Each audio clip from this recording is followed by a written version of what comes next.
الحمد لله رب العالمين والصلاة والسلام على رسول الله وبعد السلام عليكم ورحمة الله وبركاته وبرنامجيني تحنها aynu kaga warramayna dhaqankiisa banaa nabigeena sallallahu alayhi wa sallam hor waxaan soo qaadanay sifaadkii wanaagsanaa ee kamid ahaa runta la sheego amaanada oo la xajiyo maanta waxaynu qaadanaynaa sifata dhamaanteedba ka weyn oo ah sifadii nabiga sallallahu alayhi wa sallam ilaahay ku sifeeyay inuu yahay raxmad iyo naxariis dunida loo soo diray nabigeena sallallahu alayhi wa sallam sida uu la dhaqmay dunida loo soo diray ayaynu tusaale kooban qaadan doonaa waxaynu eegi doonaa oo kamida nabiga sallallahu alayhi wa sallam sida uu la dhaqmay ugu naxariistay dadkii ka soo horjeeday ee gaalada ahaa sida ugu naxariistay ee la dhaqmay waxaan tusaale soo qaadan doonaa nabigeena sallallahu alayhi wa sallam sida ugu naxariisan jiray carruurta yaryar sidoo nabigu dumarka ugu naxariistay nabigu sallallahu alayhi wa sallam bulshadiisii ula noolaa muslimiinta sida ugu naxariistay dhamaantood mid yar iyo mid weynba marka tusaalayaal insha Allah kooban aynu ku soo gudbin doonaa nabigeena sallallahu alayhi wa sallam inuu ahaa raxmad dunida loo soo diray waxaan ku bilaabaynaa tusaalaha ugu horeeya nabigeena sallallahu alayhi wa sallam markii la soo diray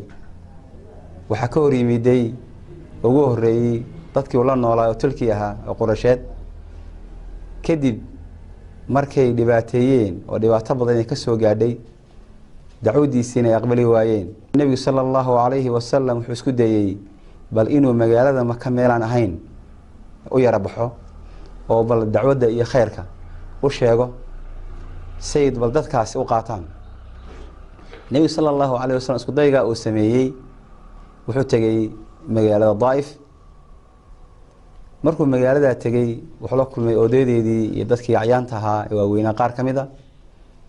dadkii uu la kulmay ee filayay inay xaq qaataan hadalla adag bay ku yiraahdeen wayna ka hor yimaadeen nabiga sallallahu alayhi wa sallam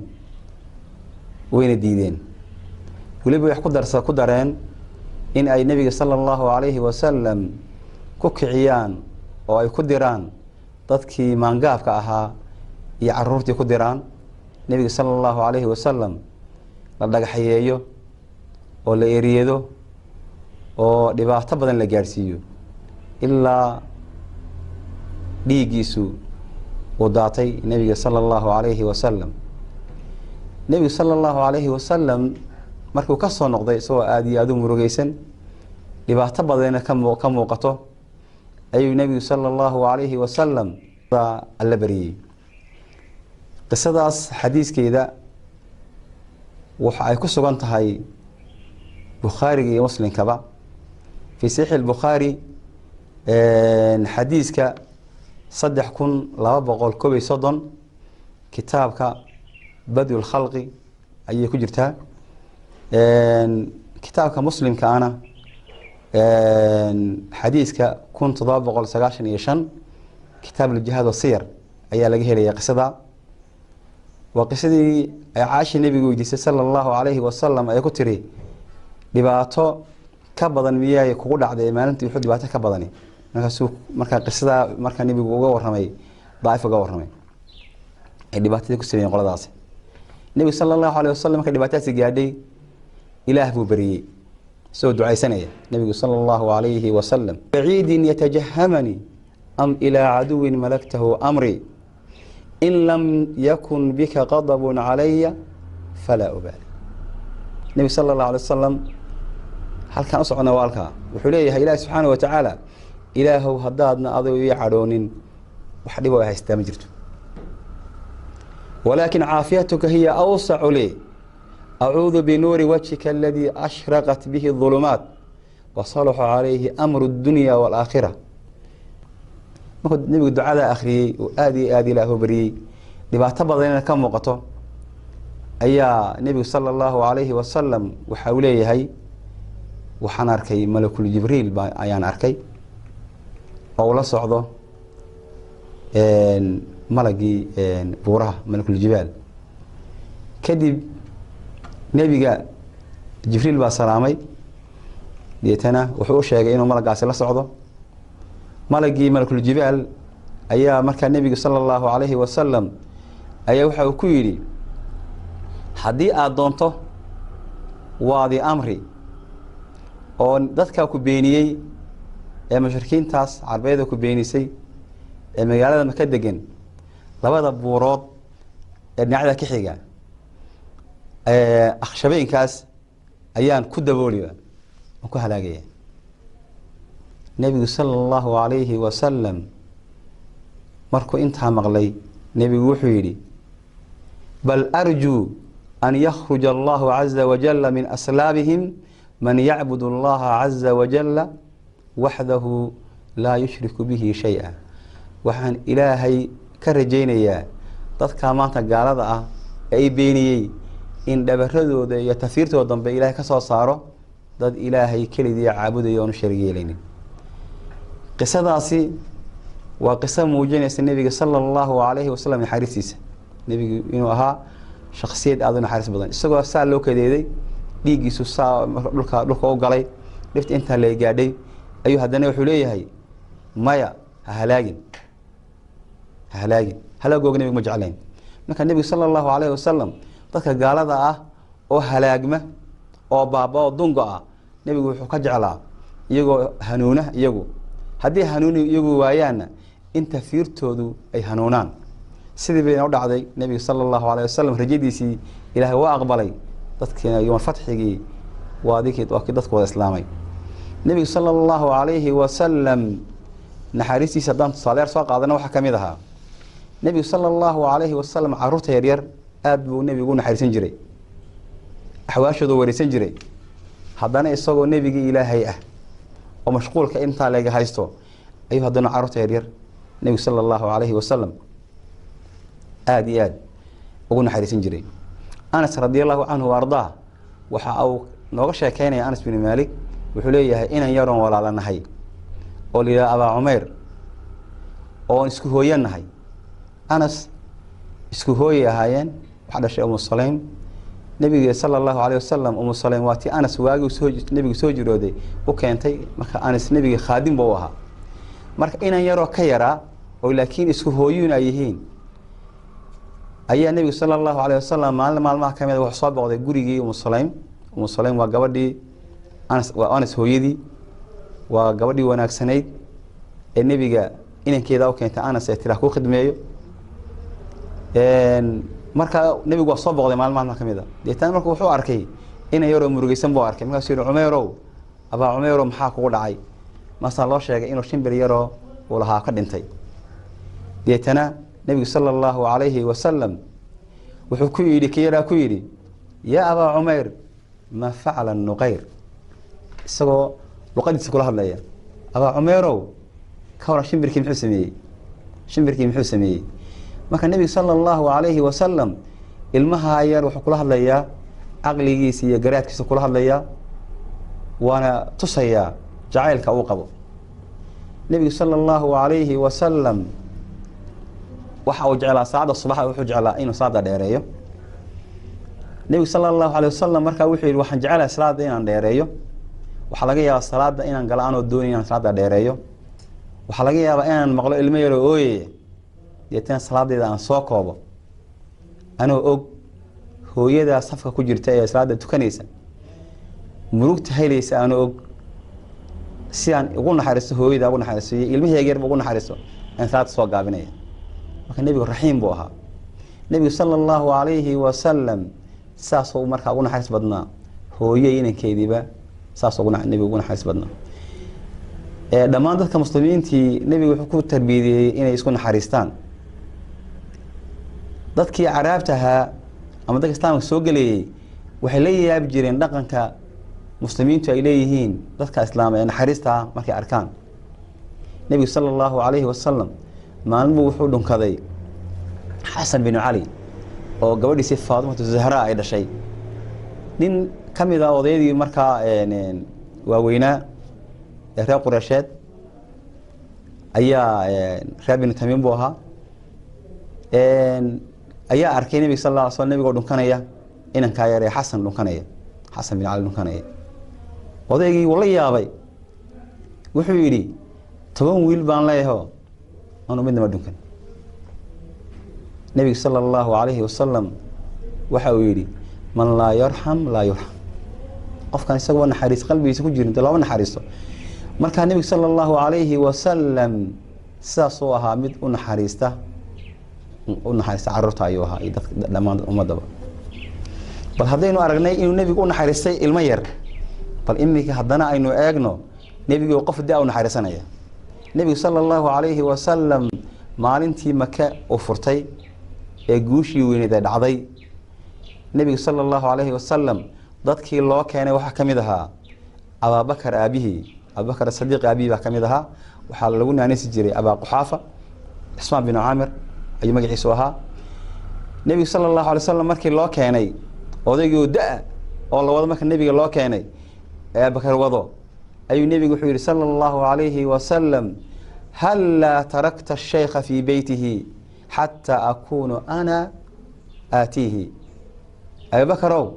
odaygan da-da ah miyaad gurigiisa u daysid? anaa u tegi lahaye, maxaa u soo kareeday? halkiisaasaan ayaan markaa ayaan ku booqan lahaa. odaygu waa islaamay. nebigu sala allahu calayhi wasalam waxa uu u turaya oo u naxariisanaya odayga da-da ah ee la wado, ayuu leeyahy anaa guriga u tegi lahaye, maxaad abubakar u keentay? marka nebigu sala allahu alay wasalam naxariistiisu ilmo yar ilaa oday weyn saasuu nebigu u naxariin jiray sala allahu calayhi wasalam. xataa waa maalintaa waxaa la sheegaa bacdu riwaayad waxay sheegayaan xataa ayuu nebigu ka naxay sala allahu alay wasalam odayga da-da ah ee timuhu wada caddaadeen markuu arkay. waa kii nebigu sala allahu calayhi wasalam yidhi hayru hada shayba, timahan wada caddaaday ka bedela, oo ama sibaaqii madooba ama waxyaabihii masalan xalaasha ah ee banaana katamkay marsan jireen, waxyaabihii noocaas oo mariya wixii jaa-is ee banaanaa baa nebigu farayay markaa in loo mariyo si muuqaalka xataa qurux badnaado. isagoo da-a oo socon kari la ayuu nebiga haddana muuqaalkiisii ka shaqaynaya iyo quruxdiisii ayuu nebigu tilmaamaya sala allahu calayhi wasalam. walaalayaal, nebigeynu sala allahu calayhi wasalam wuxuu ahaa raxmad dunida loo soo diray. wamaa arsalnaaka ilaa raxmatan lilcaalamiin baa nebiga ku sifowday. nebigu sala allahu calayhi wasalam sidaasoo markaad ummadda naxariista aad ugu booriyey. nebigu sala allahu calayhi wasalam waxa uu dadka ku tarbiyadeeyey in ay u naxariistaan xayawaanka. nebigu sala allahu calayhi wasalam maalin maalmaha ka mida ayaa nebigu wuxuu arkay nin neefkiisii adhiga ahaa gowracanaya oo mid kalena halkan markaa u taagan tahay. neefku gowracanaya adhiya, tii kalena halkan taagan tahay, ugu xidhan tahay. tii uu gowracayey waxaa eegaya oo markaa kasii argagaxaya tii noolayd. nebigu arrinkii aada bu uga cadhooday, markaasuu wuxuu ku yidhi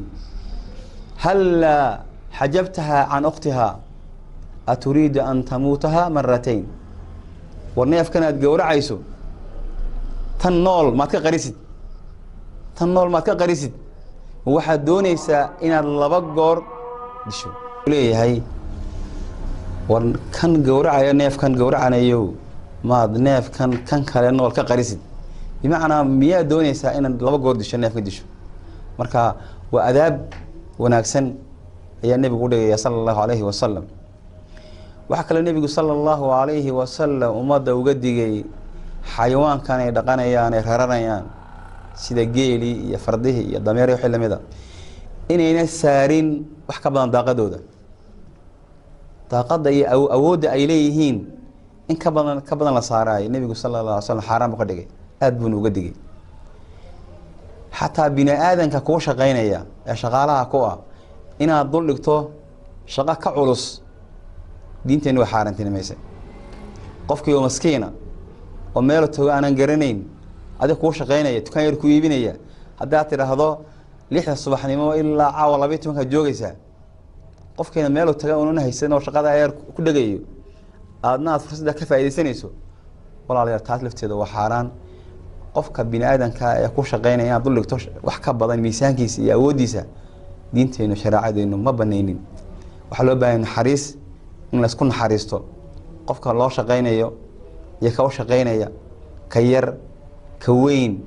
ka jaarka ah, ka qaraabada ah, dhammaan ummadeena naxariis baa la doonayaa in la isku wada naxariisto. walaalayaal naxariista waa inaan awlaadeena barno, waa inaan inagu awlaadeena u naxariisano, deetana naxariista inaga naga bartaan markaan u naxariisanayno. marka walaalayaal diinteenu waxay sheegtay oo diinteena ku cad in gabadh kamida gabdhihii reer bani Israa'iil, ruwaadka qaar wiil buu habay leeyihiin, qofku doona ha noqdee, qof kamida reer bani Israa'iil ayaa wuxuu arkay, oo qofkaasoo weli qof fiican aan ahayn ayaa wuxuu arkay ay ceel dul taagan oo dhooqadii iyo ciidii cunaya oo haraad dartii u dhimanaya. deetana wuxuu yahay haraadka ayaa ka nahaya, ceelkiibuu ku dhacdhacay qofkii,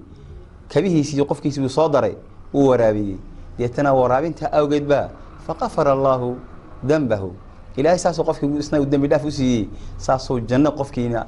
ku geeyey. marka jannadaa wuxuu ku helayba ilaahay fadligii buu ku helay marka hore, uma sababtii waraabinta maskiinka ayaga waraabiyey buu ku helay. dhinaca kale gabadh baa nabi wuxuu ka sheegay sallallahu alayhi wasallam soo umad ku tarbiyadeynaya, gabadh baa naar waxay ku gashay fi hirratin habasatha, bisaday meel ku xidhay. bal nabi wuxuu sallallahu alayhi wasallam iska deyso ha cuntee dhulka xashka aska cuntee meeleeda wax ka cuntee ardayga wixii ilaahay ka siiyay aska cuntee ma iska deyso may sameeynin, way xidhay ilaa intay dhimanaysay, saasay naar ku gashay. marka halka aad ka arkaysaa naxariis darrada naar baa lagu galaa, naxariistana janna lagu helaa. marka walaalayaal nabigeenu sallallahu alayhi wasallam raxiim buu ahaa, aad ummadiisa ugu naxariista buu ahaa, waxaana ku sifoobay sida ilaahay subxaanahu wa tacaala uu leeyahay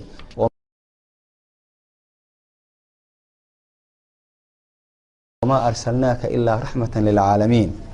bal waxaan kusoo gabagabaynaynaa qisadan yar cajiibka ah. nabiga sallallahu alayhi wasallam sida aan is warinayo waxaa jiray inay yaroo yahuudiya oo nabiga u khidmeyn jiray. maalin maalmaha ka mid ayuu ka yara xanuunsaday, nabigaa waayey, gurigoodii buu nebigu ku booqday, ilmi yaraa sakaraada buu nebigu arkay, nebigu madaxa fadhiistay, madaxiisa ayuu gara fadhiistay. deetana ilmihii yaraa buu nebigu sallallahu alayhi wasallam wuxuu ku yidhi aslim wuu celinayaa, islaam buu nebigu ka yaraa u sheegay. ilmihii yaraa aabihii buu eegay, xagga aabihii buu eegay oo waxa weeyaan aabo bimacnaa maxaan yeelaa oo kale ah, waatan sidan leeyahay maxaan yeelaa. odaygii aabihii yahuudiga ahaa ayaa wuxuu ku yidhi abuqaasim adeec oo nebiga sallallahu alayhi wasallam. kiina waa islaamay. nebigu sallallahu alayhi wasallam guriga wuxuu ka soo baxay isagoo aad u faraxsanoo leh alxamdu lilaahi aladii anqadahu min annaar, waxaa mahad leh ilaaha naarta ka badbaadiyey ilmaha yar. naxariistu walaalayaal wanaaggaasay leedahay. dhammaanteen waxaan isku dardaarmaynaa cabsida ilaahay, waxaan kaloo isku xasuusinaynaa dhaqankeena wanaagsan nabiga sallallahu alayhi wasallam ee naxariista ah